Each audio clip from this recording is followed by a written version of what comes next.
가을절 특별 새벽 기도의 셋째 날, 오늘 하나님의 말씀은 요한복음 8장 1절에서 11절입니다. 제가 봉독하겠습니다. 예수는 감람산으로 가시니라. 아침에 다시 성전으로 들어오시니 백성이 다 나오는지라.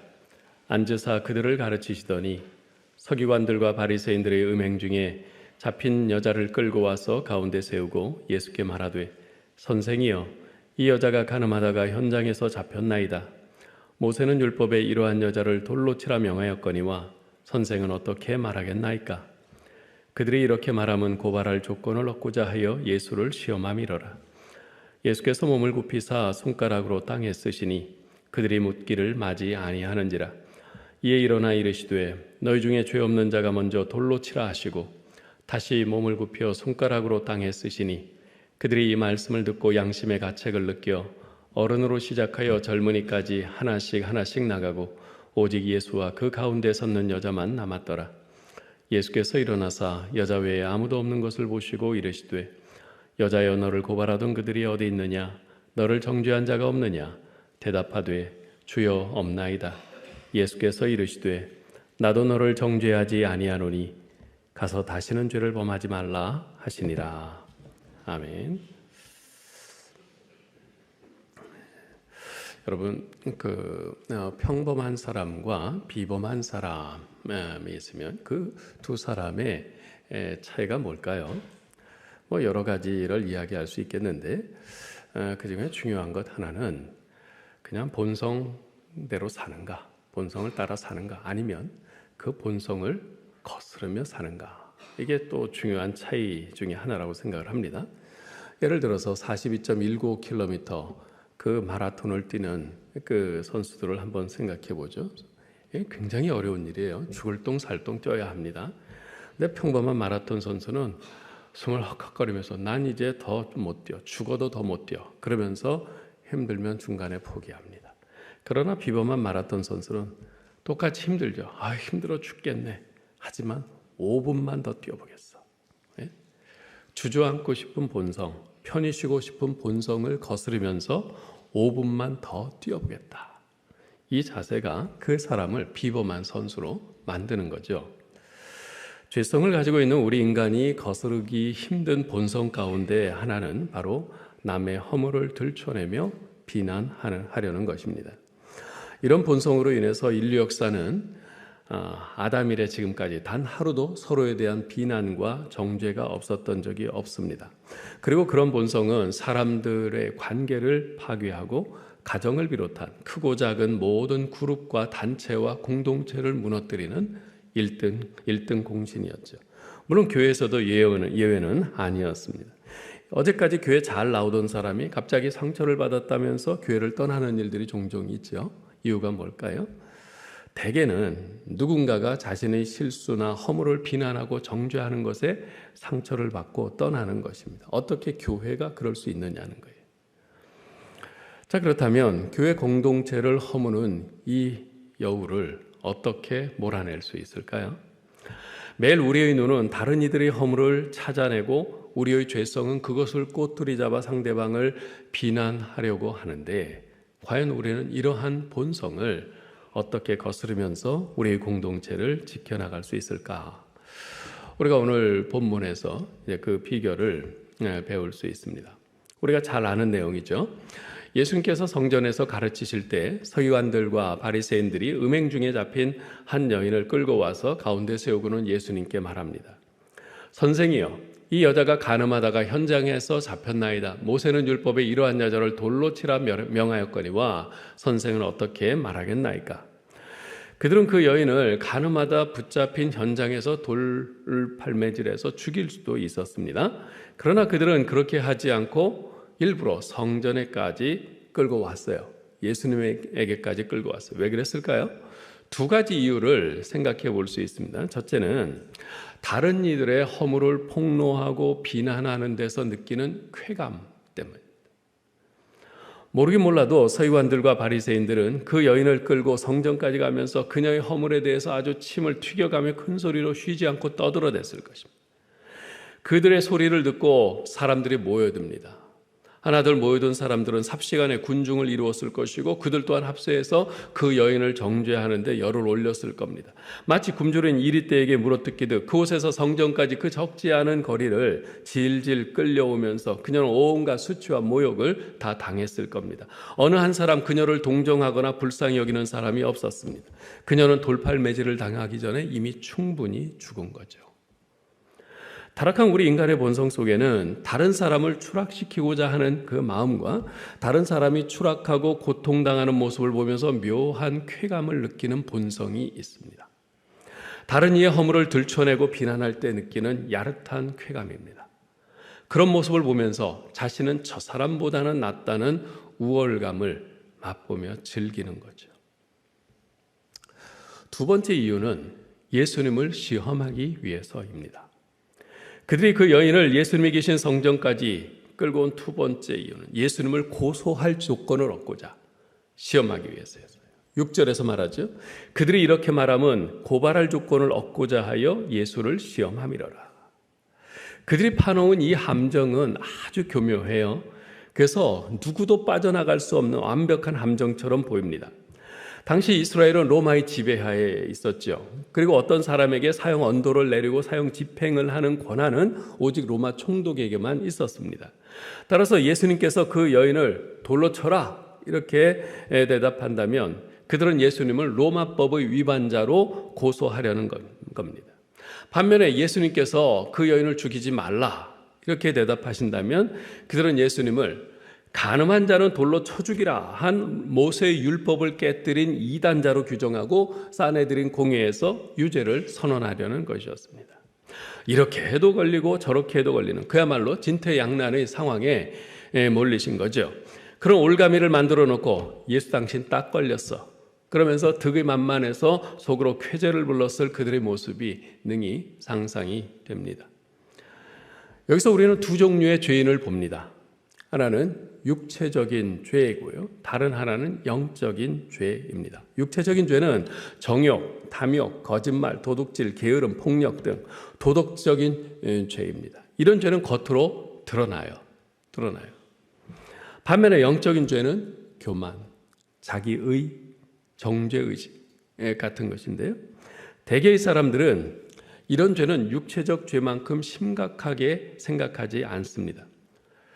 여러분 교회에서요 목회자가 간음이나 물질에 대한 탐욕 같은 이런 도덕적인 이유로 교회를 떠나는 그런 경우는 있지만 교만이나 자기의 같은 영적인 죄 때문에 떠나는 일은 없습니다.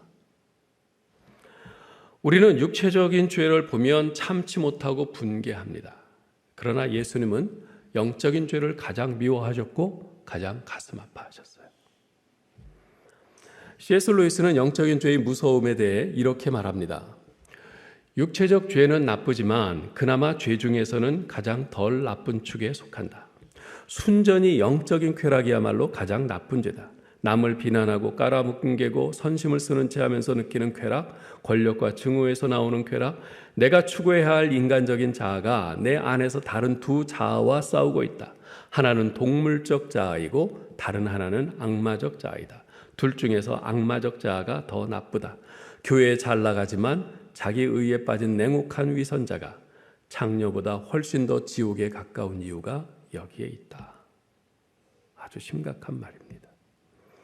본문에 간음하다 잡혀온 여인은 육체적 죄를 범한 죄인인 반면 서기관과 바리새인들을 비롯한 손에 돌을 들고 그 여인을 치려하는 자들은 영적인 죄에 빠진 자들입니다. 육체적 죄에 빠졌을 때는 최소한 뭔가 잘못되었다는 사실 정도는 알 수 있습니다. 그러나 영적인 죄는 의명하기 짝이 없어서 전혀 느끼지 못하는 사이에 우리 영혼을 차지하고 지배합니다. 우리는 자신도 모르는 사이에 손에 돌을 쥔 채 인생길을 걸어갑니다. 비난의 돌, 정죄의식의 돌, 우월감의 돌, 격렬한 분노의 돌, 사랑 없음의 돌 등. 참으로 안타까운 것은 교회 안에 그렇듯 손에 돌을 들고 있는 사람들이 많다는 것입니다. 그들은 전과자나 간음자, 동성애자 같은 사람들 뿐만 아니라 심지어 술, 담배 하는 사람, 노숙자, 성질이 사나운 사람 등 언제든지 자기의 기준에 맞지 않는 사람들에게 돌을 던질 태세를 갖추고 있습니다. 그래서 그런 사람들이 자기 눈에 안 보일 때까지, 즉 교회를 떠날 때까지 계속 돌을 던집니다. 예수님께서 이 땅에 계실 때는 세리와 창기를 비롯한 온갖 죄인들이 예수님께 모여들었고 예수님께서는 그들을 포용하셨건만 오늘날 예수님의 제자라고 하는 우리 그리스도인들과 예수님의 몸인 교회는 더 이상 그런 사람들을 용납하려 하지 않는 것입니다. 머리이신 예수님의 마음과 생각을 따르는 교회라면 그러한 환자들이 와서 치유받는 병원이어야 하건만 오늘날 우리들은 교회를 말로는 병원이라고 하면서도 정작 의사가 필요 없는 건강한 사람만 받아들이려고 하는 것 같습니다. 그러한 교회는, 그리고 그러한 우리는 모두 영적인 죄에 빠져 있는 것이죠. 우리 교회는 어떻습니까? 우리는 어떻습니까?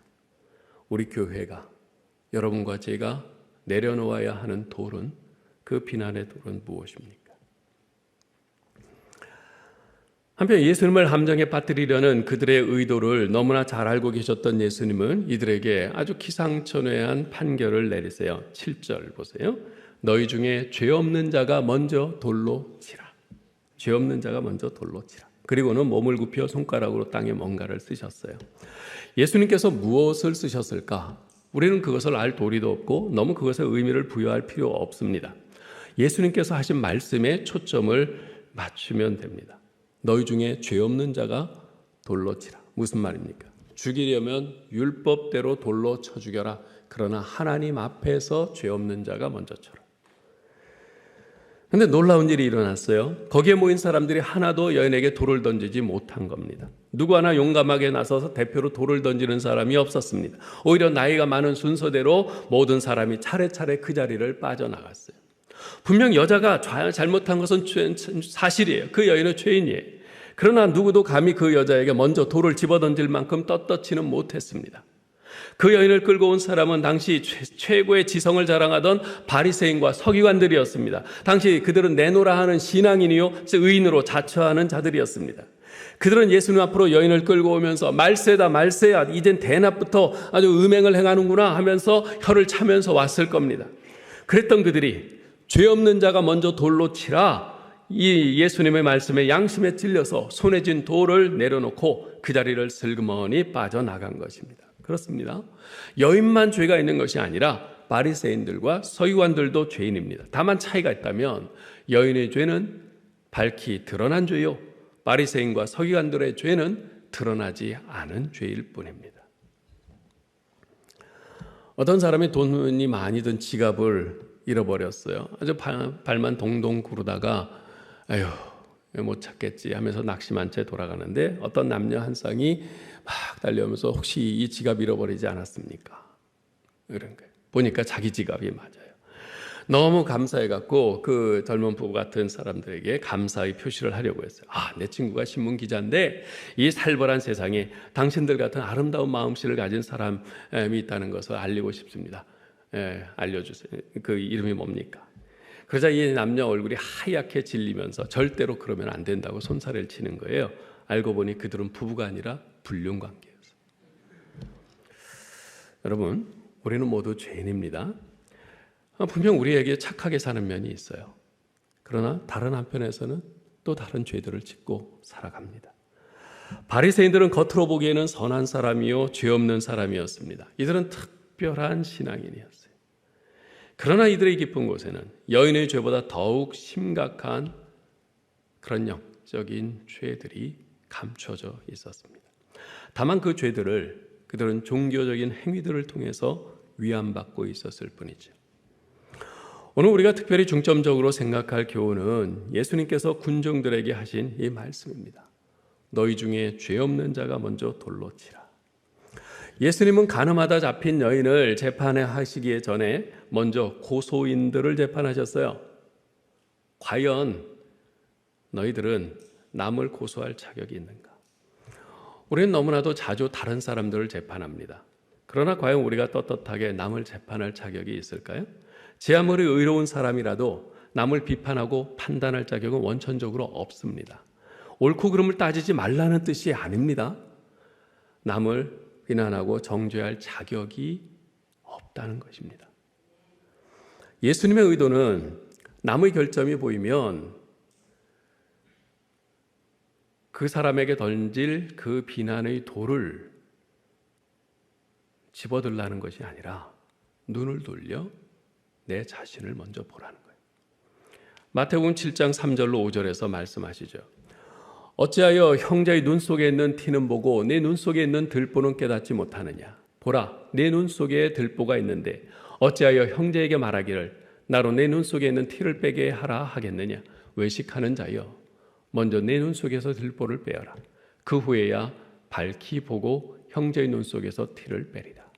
여기서 예수님께서는 그렇게 다른 사람의 허물을 보고 비난의 돌을 던지게 혈안되어 있는 사람들을 외식하는 자라고 말씀하십니다. 외식하는 자란 가면을 쓰고 있는 자요, 이 뜻입니다. 가면을 쓰고 있는 자요.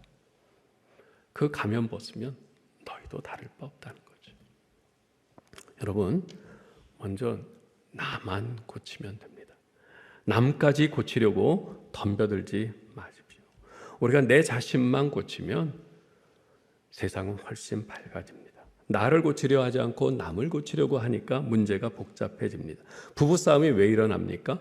내 자신은 고치려 하지 않고 상대방에게만, 자기 배우자에게만 고치라고 하니까 싸우는 겁니다. 이웃끼리 왜 다툽니까?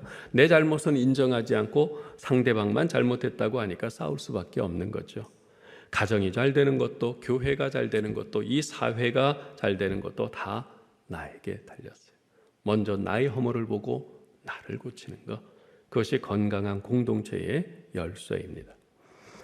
모든 사람이 떠나간 뒤에 예수님께서 그 여인에게 이렇게 말씀하십니다. 10절, 11절. 여자여, 너를 고소하던 그들이 어디 있느냐? 너를 정죄한 자가 없느냐? 나도 너를 정죄하지 아니하노니 가서 다시는 죄를 범치 말라. 가라. 그랬어요. 가라. 끌려올 때 그 여인은 이 자리가 내 인생의 끝이다, 여기가 내 무덤이다 생각했을 겁니다. 그런데 예수님께서 가라 그랬어요. 그 자리에서 자신의 인생은 끝났다 생각했던 그 여인에게 다시 갈 기회, 다시 한번 인생을 살 기회를 주신 것입니다.